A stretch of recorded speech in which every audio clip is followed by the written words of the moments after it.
اعوذ باللہ من الشیطان اللعین الرجیم بسم اللہ الرحمن الرحیم الحمد للہ والصلاة والسلام علی اہلہا اما بعد فقد قال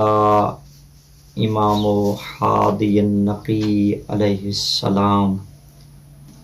الناس فی الدنیا بالاموال وفی الآخرۃ بالاعمال۔ ناظرین گرامی، موالیان حیدر قرار، امام ہادی علیہ السلام فرماتے ہیں کہ اس دنیا میں لوگ بالاموال، مال زر دولت کے ساتھ ہیں،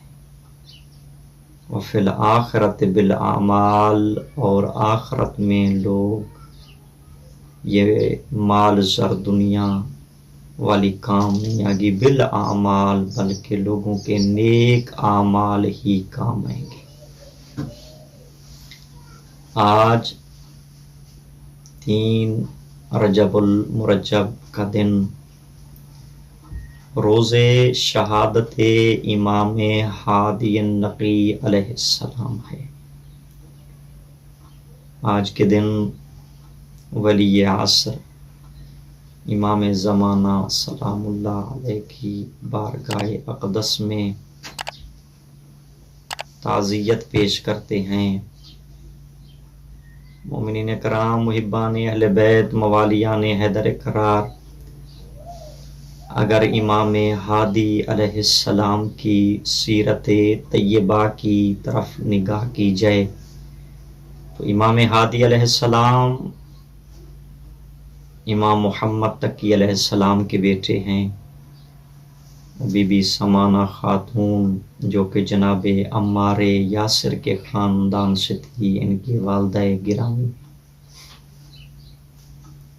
جن کے بارے میں شیخ عباس سے قمی نے منتہی الاعمال میں یہ جملہ لکھا کہ ایسی معظمہ بی بی تھی کہ جو زہد اور تقوی میں اپنی مثال آپ تھی۔ عزیزان گرامی، سن 212 ہجری یا 14 ہجری میں مدینہ منورہ میں امام ہادی علیہ السلام کی ولادت ہوتی ہے، اور سن 220 ہجری میں منصب امامت کے اوپر فیض ہوتے ہیں۔ زیادہ سے زیادہ جو تاریخ میں ملتا ہے، امام علیہ السلام کا سن مبارک 6 یا 7 سال کا تھا، اس سے زیادہ نہیں تھا، جب منصب امامت کے اوپر امام ہادی علیہ السلام فیض ہوئے۔ علوم آل محمد کو اپنے جد محمد مصطفیٰ صلی اللہ علیہ وآلہ وسلم کے دین کو لوگوں تک پہنچا رہے ہیں۔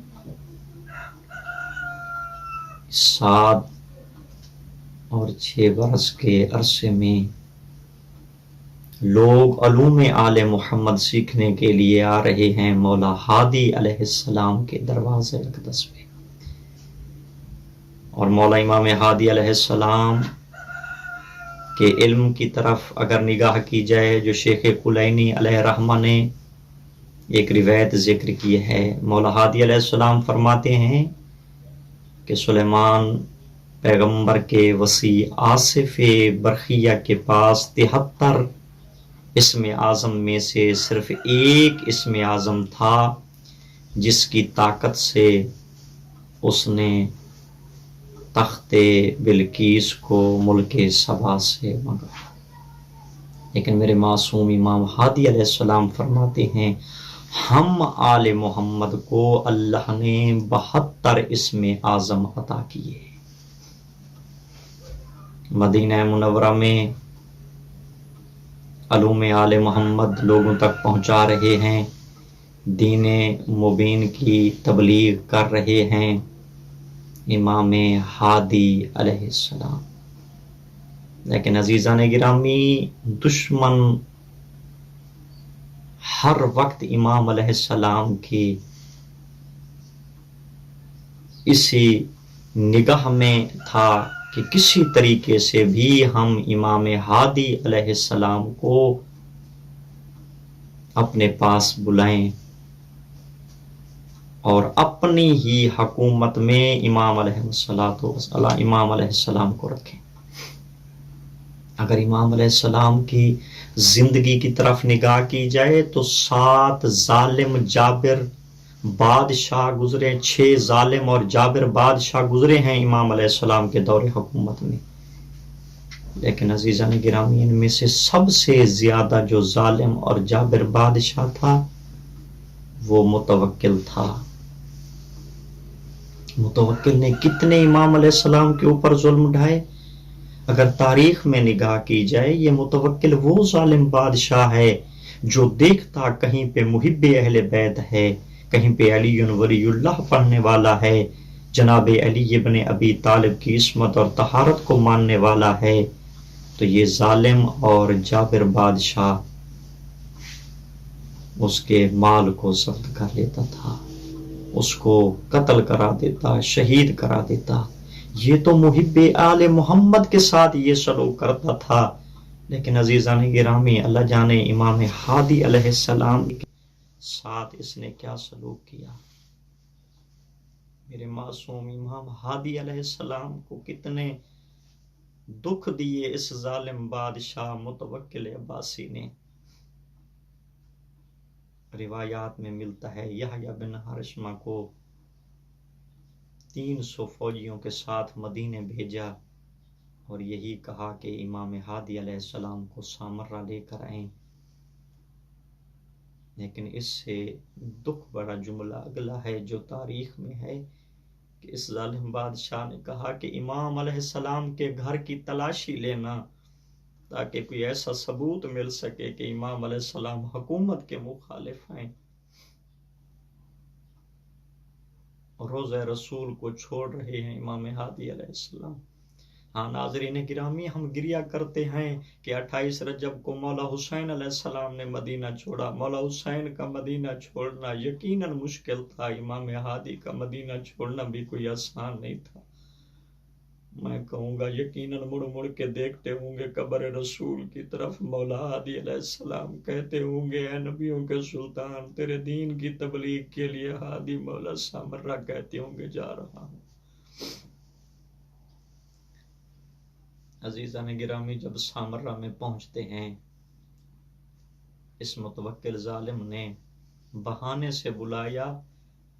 لیکن اگلا دکھ بھرا جملہ یہ ہے کہ خانہ سالیق وہ مقام جہاں پہ غربا رہتے تھے، جہاں پہ مسکین رہتے تھے، وہیں پہ میرے معصوم امام کو ٹھہرایا گیا۔ نظر بند رہے میرے معصوم امام۔ سن 233 ہجری سے امام علیہ السلام آئے ہیں، لیکن دیکھیں صحیح کہ کتنا نظر بند رہے ہیں امام علیہ السلام، کتنا دکھ اور تکلیف کے عالم میں رہے ہیں میرے مولا امام ہادی علیہ السلام۔ ہاں عزیزان گرامی، آج کا دن بھی آتا ہے جو 3 رجب المرجب سن 254 ہجری کا سن بھی آتا ہے کہ جب متوکل کی حکومت کے بعد 2 اور ظالم بادشاہ بھی گزرے ہیں، لیکن معتد باللہ جو متوکل کا بیٹا تھا اس نے میرے معصوم امام کو زہر دیا۔ اللہ آپ کو لے کر آئے سامرہ میں آ کر وہ مقام بھی دیکھیں جہاں پر امام علیہ السلام کا قید خانہ ہے۔ ہم نے جا کر دیکھا ہے 50 پوڑیوں سے زیادہ، سیڑھیوں سے زیادہ ہیں سیڑھیاں، آدمی جب نیچے اتر کے جاتا ہے آدمی کا دل کرتا ہے کہ جلدی سے باہر چلا جائے، وہاں پہ رک نہیں سکتا۔ عزیزان گرامی جہاں پر میرے مولا ہادی علیہ السلام نے قید گزاری ہے، کتنا مشکل تھی امام ہادی علیہ السلام کی قید، کتنے دکھوں بھری قید تھی امام ہادی علیہ السلام کی۔ ایک کنویں کی مانند وہ مقام ہے جہاں پر امام ہادی علیہ السلام کو رکھا گیا۔ میرے مولا حسن عسکری فرماتے ہیں میرے بابا رکوع میں بھی نہیں جا سکتے تھے، کتنی مشکل قید گزاری ہے، لیکن 3 رجب المرجب کو جب امام کو زہر مل رہی تھی ہے، اس معتد باللہ نے بے غیرت نے جب زہر دی ہے اس ظالم بادشاہ نے، صاحب جلال عیون لکھتے ہیں کوئی نہیں تھا جو امام علیہ السلام کا سر اقدس اپنی گود میں رکھتا، لیکن میں کہوں گا مدینہ سے یہی بقیہ سے آواز آ رہی ہوگی، اے میرا بیٹا ہادی، تمہارے اوپر زہرا راضی ہے کہ تو نے میرے بابا کے دین کی تبلیغ کی۔ ہاں عزیزان گرامی، جب زہر ملتی ہے تڑپتے ہیں مولا ہادی علیہ السلام، تڑپ رہے ہیں مولا ہادی، مولا عزت اور احترام کے ساتھ جنازہ اٹھتا ہے، مولا حسن عسکری علیہ السلام جنازہ پڑھاتے ہیں، لیکن میں یہی کہوں گا جب مولا حسن عسکری علیہ السلام نے جنازہ پڑھایا، سامرہ کے مومنین نے آ کے گریہ کیا، آہو بکا کی، واہ محمد واہ ہادیہ کی صدائیں بلند ہونے لگی، لیکن امام حسن عسکری کے پاؤں میں کسی نے آ کے بیڑیاں نہیں پہنائی، کسی نے امام حسن عسکری کو اوپر آ کے تازیانے نہیں برسائے، لیکن میں قربان جاؤں حسین کے بیٹے سجاد کا۔ مولا سجاد علیہ السلام، زین العابدین علیہ السلام بابا کے لاش کی طرف دیکھ کے کہہ رہے تھے، بابا سجاد شام جا رہا ہے۔ بارگاہ امیر المؤمنین میں یہی دعا کرتے ہیں، اے میرے مالک، تجھے آج کے دکھ بھرے دن کا واسطہ، امام ہادی علیہ السلام کی شہادت عظمیٰ کا واسطہ، امام ہادی علیہ السلام کے بیٹوں کی یتیمی کا واسطہ، امام علیہ السلام کے 4 بیٹے تھے، 1 بیٹی تھی، وہ بھی گریہ کر رہی ہوں گی، جن کے یتیم ہو رہے تھے، جن کی اولاد۔ بارگاہ امیر المؤمنین میں دعا کرتے ہیں، میرے مالک بحق 4 معصومین تمام محبان اہل بیت کو روضہ امام ہادی النقی علیہ السلام کی زیارت کا شرف نصیب فرما، تمام موالیان حیدر قرار محبان اہل بیت کے نیک شرعی مقاصد پورے فرما، تمام محبان اہل بیت کو امام حسین علیہ السلام کے روضہ اطہر کی زیارت کا شرف نصیب فرما۔ اللہم صلی علی محمد و آل محمد وعجل